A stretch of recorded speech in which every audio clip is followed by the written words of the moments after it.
Guys, അപ്പോൾ നമ്മളിന്ന് പോയിട്ട് കൂലി കണ്ടു കേട്ടോ. അപ്പോൾ ഞാനിങ്ങനെ അത്രയൊക്കെ ഇങ്ങോട്ട് പ്രതീക്ഷിക്കാണ്ടാണ് കൂലി കാണാൻ പോയത്. കാരണം ഇങ്ങനെ കുറേ സോഷ്യൽ മീഡിയാസിൽ ഇങ്ങനെ നെഗറ്റീവ് കമൻറ്റ്സ് വരുന്നുണ്ട്. കൂലി ഇപ്പോൾ സൗബിനെ വെറുതെ കുത്തിക്കയറ്റിയതാണ്. അതായത് നമുക്ക് കേരളത്തിൽ റീച്ച് കിട്ടാൻ വേണ്ടി സൗബിനെ കുത്തിത്തിരികെ കയറ്റിയതാണ്. ഇങ്ങനെ നിൽക്കുന്ന ഏതെങ്കിലും മലയാള ആൾക്കാരെങ്ങനെ കയറ്റിക്കൊണ്ടായി അങ്ങനെ റീച്ചിന് വേണ്ടി പലതും തമിഴ് സിനിമാസും കാര്യങ്ങളൊക്കെ ചെയ്യുന്നുണ്ട് എന്നുള്ള തരത്തിൽ പല അഭിപ്രായങ്ങളൊക്കെ ഞാൻ അങ്ങനെ കണ്ടായിരുന്നു കേട്ടോ സോഷ്യൽ മീഡിയയിൽ കൂലി ഇറങ്ങിയതിന് ശേഷം.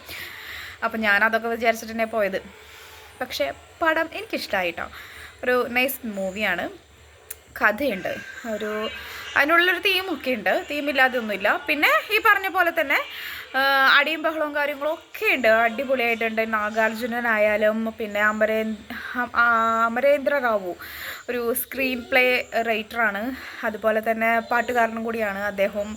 അതുപോലെ തന്നെ ആമിർ ഖാനും ഒക്കെ പൊളിയായിട്ട് അഭിനയിച്ചിട്ടുണ്ട് കേട്ടോ. പിന്നെ സത്യരാജ്, അതുപോലെ തന്നെ ശ്രുതി ഹാസൻ ഒക്കെ പൊളിയായിരുന്നു. പിന്നെ രജനീകാന്തിൻ്റെ കാര്യം പറയണ്ടല്ലോ, ആക്ടിങ് സൂപ്പറാണ്. ഇത്രയും വയസ്സായിട്ട് ഇവരൊക്കെ നാഗാർജുനനായാലും അമരേന്ദ്ര റാവു ആയാലും സത്യരാജ് ആയാലും നമ്മുടെ രജനീകാന്ത് എന്താണെന്നറിയോ അഭിനയം സൂപ്പറാണ്. ഫൈറ്റൊക്കെ എന്ന് വെച്ച് കഴിഞ്ഞാൽ അടിപൊളി ഫൈറ്റാണ് കേട്ടോ.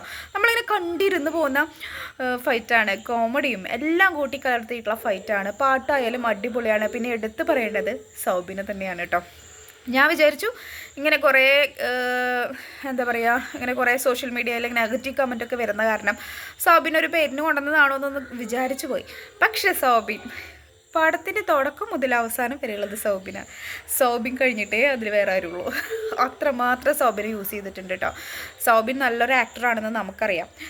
അപ്പോൾ പിന്നെ മറ്റുള്ള സിനിമകളിലേക്ക് പോകുന്നതുകൊണ്ട് മറ്റുള്ള ഭാഷകളിലെ സിനിമകളിലേക്ക് പോകുന്നതുകൊണ്ട് യാതൊരു പ്രശ്നമില്ല. കഴിവുണ്ടോ എന്തായാലും ഉയർച്ചയുണ്ടാവും, അത് ഉറപ്പാണ്. ഒരു ഇതിൽ പറയുന്നുണ്ടായിരുന്നു രജനീകാന്ത് ചെന്നൈയിൽ വീടെടുത്ത സൗബിനോടെന്ന്. കാരണം സൗബിന് അത്രത്തോളം ആരാധകരുണ്ടെന്നാണ് പറയുന്നത്. ആരാധകരുണ്ടാവാനുള്ള കഴിവും സൗബിനുണ്ട് കേട്ടോ. സൗബിൻ ഭയങ്കര നെർവസ് ആയിരുന്നു എന്നൊക്കെ പറയുന്നുണ്ട് ആ ഒരു പാട്ടിൻ്റെ മോണിക്ക ഷൂട്ടിങ്ങിൻ്റെ ടൈമിലൊക്കെ. പക്ഷേ ആ നെർവസ് ഒന്നും അതിൽ കാണാനില്ല എൻ്റെ മക്കളെ. സൗബിനാണ് ആ ഫസ്റ്റ് തുടങ്ങുന്നത് മുതൽ ലാസ്റ്റ് വരെ സൗബിൻമയമായിരുന്നു ആ സിനിമ എന്ന് തന്നെ പറയാം.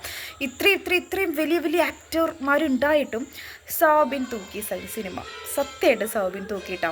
നിങ്ങൾ മസ്റ്റായിട്ടും പോയി കണ്ടോ. എനിക്കൊരുപാട് ഇഷ്ടപ്പെട്ടു കേട്ടോ. ഞാൻ ഫാമിലി കഥകളും എനിക്കൊക്കെ തമിഴ് സിനിമ ഒരുപാട് ഇഷ്ടമാണ് കേട്ടോ.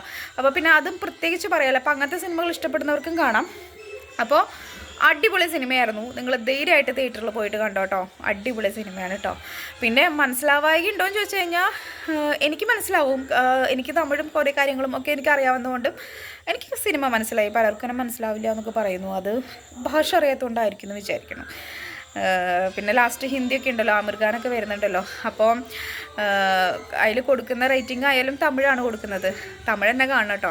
അല്ലാതെ അതിൽ ഇനിയിപ്പോൾ ഡബ് ചെയ്തിട്ട് വരികയാണെങ്കിൽ അതൊന്നും കണ്ടിട്ട് കാര്യമില്ല. തമിഴ് തന്നെ കാണണം കേട്ടോ. സൗബിനായാലും അതിലെല്ലാവരും പൊളിയായിട്ടുണ്ട് കേട്ടോ. അടിപൊളി സിനിമ, എനിക്കിഷ്ടമായി കേട്ടോ. അപ്പോൾ ധൈര്യമായിട്ട് പോയി കണ്ടോ. അപ്പോൾ ഇത്രയുള്ള വീഡിയോ, ഇതാണ് എൻ്റെ റിയാക്ഷൻ. എനിക്കിഷ്ടമായി സിനിമ.